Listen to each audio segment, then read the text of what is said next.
In the last few years, China has been challenging the US in a way we've never seen before. China has been plotting this moment for over a decade. China has become the world's largest car exporter. Embodied AI is all the rage in China. For the first time ever, America's global economic dominance is under serious threat. So China is doing a lot better than I'm sure Mr. Trump would like them to be doing right now. I do not think U.S. policy is fully come to grips with the nature of the challenge and how far along China is in playing that game. This is David Autor, an MIT professor who co-authored an analysis of China's rise to becoming the world's low-cost manufacturer in the early 2000s. The China they think they're competing with is the China that overran U.S. in furniture manufacturing and toys and assembly of electronics 20 years ago. But that's really not the battle that we're facing now. Its shock to American industries had far-reaching consequences, but as impactful as this has been, the US is on the brink of something much worse. China has moved way up the value chain. It's not just artificial intelligence, it's solar cells, it's batteries, it's robotics, it's quantum computing. This rather simple, unassuming chart is actually a stark illustration of an unprecedented shift in the global economy. It's from one of the many academic papers I tortured myself with for this video. Titled The China Syndrome, it's an analysis of how the rise of an economic power ruthlessly gutted American industries in the 90s and early 2000s. And it's particularly relevant because of who authored it. David Dorn, Gordon Hanson, and David Autor. The same David Autor who is warning of another, much worse shock that's on the horizon. In the late 80s, the US was barely importing anything from China. That's the blue line here. American companies were largely manufacturing their products domestically, and so naturally a large number of workers were employed in manufacturing. That's the dotted line. But in the 1990s, China's economy underwent a complete transformation. They pivoted from a centrally planned economy to a market-oriented one. One big change was allowing more foreign investment, which opened the door for multinational corporations to produce and sell within China. In 2001, the barriers for trading with China were all but eliminated when they joined the World Trade Organization. China's exports exploded. Clothes, furniture, toys, appliances, they suddenly were manufacturing all of it. By 2007, more than 150 million Chinese workers had migrated out of rural areas and into urban cities. American companies were China's biggest customers. In 1991, just 0.6% of spending was on Chinese products.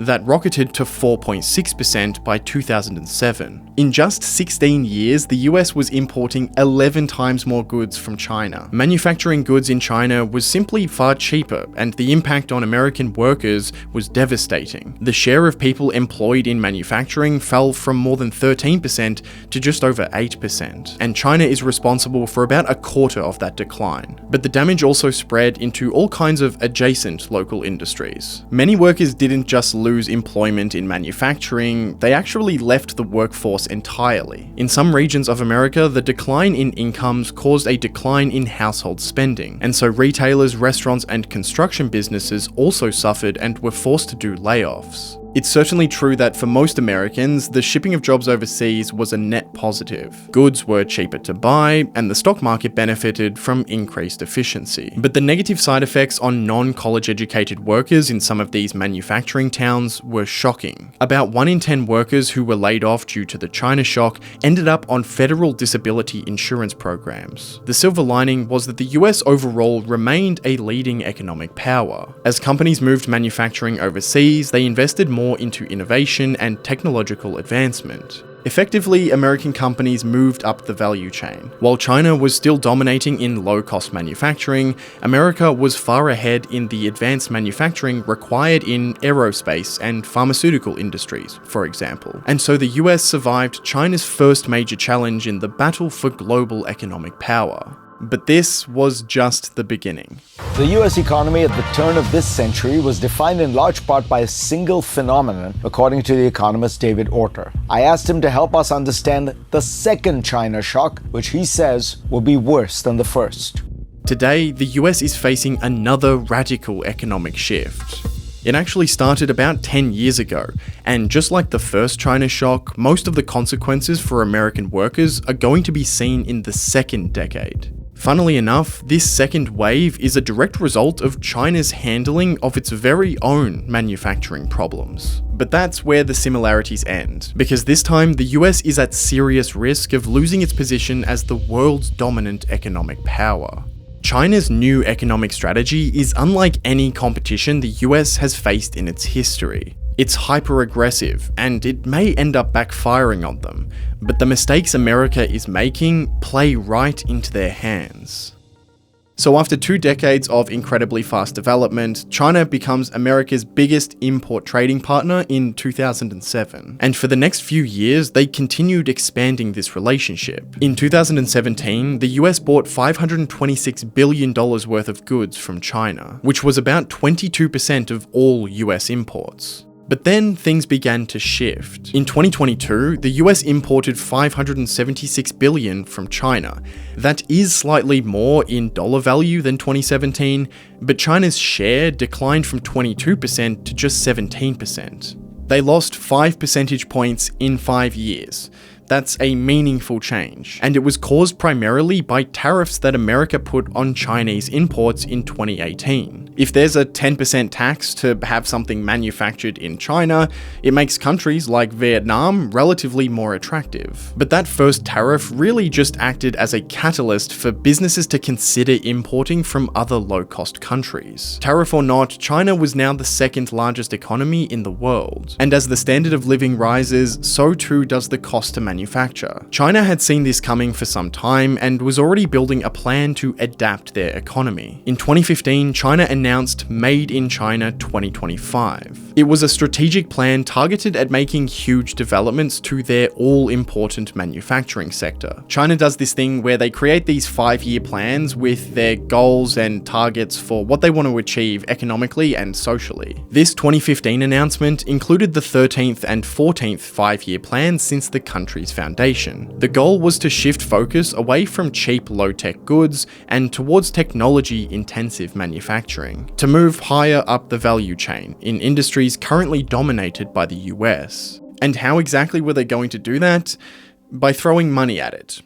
A lot of money. The government began establishing state-owned investment funds to inject capital into specific sectors. In May of last year, for example, the third fund was set up with nearly $50 billion to be invested. In this particular fund, they were targeting semiconductor firms, a critical industry in which China lags behind. They want to be self-sufficient so that the US or any other trading partner can't cut off their access to a critical resource. This funding is provided to all the key firms in the industry. So rather than a bet on one company or setting up a 100% state-owned enterprise, the firms compete intensely to be the first to make a breakthrough. Each industry has market share targets for Chinese-owned firms, most of which are pushing for 80 or 90% of domestic sales to be made by their own Chinese companies. And we're talking complete vertically integrated companies. Even Nvidia, America's world-leading graphics chip firm, isn't vertically integrated. They design their GPUs, but they're manufactured in Taiwan by TSMC. And then there's the subsidies and tax incentives, which formed the biggest capital injection. For example, since 2014, anyone who purchased a new energy vehicle has been exempt from purchase tax and received additional tax exemptions. There's about 1 million other policies that they're using, but the bottom line is that they're spending big, and it's working. The Australian Strategic Policy Institute tracks the leading scientific and research innovation across 64 critical technologies. So we can look across different time periods and see which countries have been leading the way. From 2003 to 2007, the US led in 60 of the 64 technologies. China led in only 3 of them. But fast forward to the most recent measurement and guess how many categories the US is leading in? 7. 7 out of 64.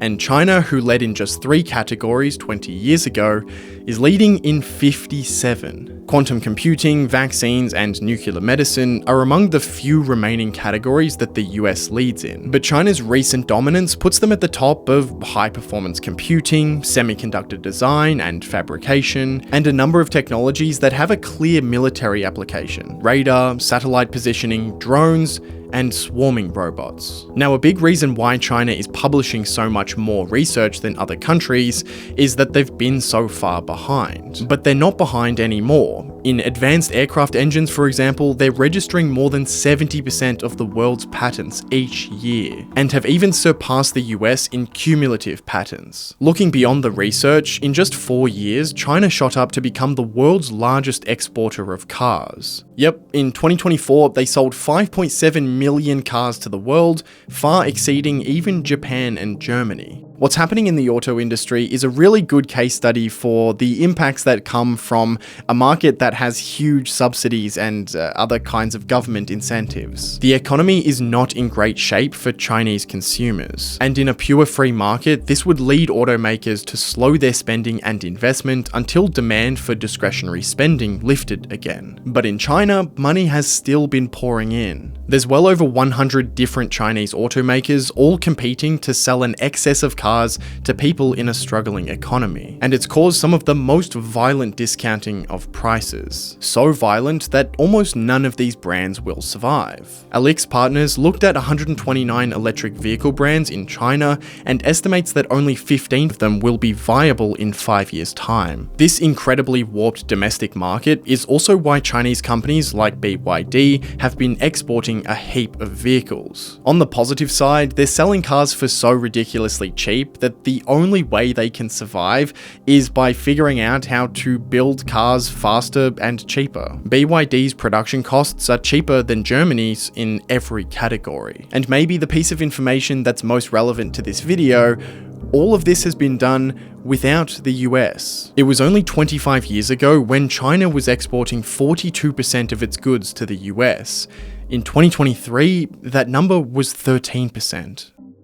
This visualization from the Lowy Institute is just great. Blue means the country's biggest trading partner was the US, red means China. There's so many different factors that play a role in these shifts, but I want to highlight one very obvious mistake the US is making. When America faced its first China shock, there was inevitable pain for sectors of the economy who were being rapidly displaced. But the US ultimately maintained its economic strength by shifting focus to higher level manufacturing. Low-cost manufacturing jobs were permanently lost, but they've been replaced by jobs in other industries. China is doing the same, pursuing development higher up the value chain. The US today, however, is doing the complete opposite. Throwing around tariffs and hoping for a return to manufacturing in the US is futile. I think this New York Times quote sums it up pretty well. America was never going to be selling tennis sneakers on Temu or assembling AirPods. China's manufacturing workforce is thought to be well in excess of 100 million, compared to America's 13 million. It's bordering on delusional to think that the United States can, or should even want to, compete with China in semiconductors and tennis sneakers alike. The authors of China Syndrome suggested that the misguided trade policy America is implementing may have been influenced by the first China shock. The US broadly bounced back, while certain pockets of America suffered, leading to much of Middle America feeling disenfranchised. So, does that mean that America should do exactly what China is doing? Load up on government debt and inject obscene amounts of money into cherry-picked industries? Well, the research says probably not. China has been able to develop some of their markets incredibly quickly, but that doesn't mean that it's being done efficiently. There's a 2019 policy review that analysed nearly 100 academic studies to rank the effectiveness of government policies on driving innovation. It ranked mission-oriented policies, which is China's approach, the lowest on quality of evidence, conclusiveness of evidence, and the expected net benefit of the approach. To oversimplify it, China is essentially betting that they know better than the free markets, that their allocation of capital to certain industries will produce better economic growth than just leaving it to businesses to compete purely for profit. Maybe, but there's also so many examples of inefficient spending. You might have heard that China has a bunch of these ghost cities. Well, property development has been one of the sectors targeted with huge cash injections, because China wants to bring more people out of rural areas and into urban cities. That's obviously a good thing, but if you build properties like this rather than in response to demand like a normal market, well, you get 65 million empty homes. according to Business Insider. The best policy approaches, according to that study, are research and development tax credits for companies to incentivize spending on innovation rather than distributing to shareholders, and also skilled immigration and trade and competition. Who knew that if a corporation controlled a market, that they might be less inclined to make a better product? If you need something to watch next, then check out one of these videos here, and thanks for watching.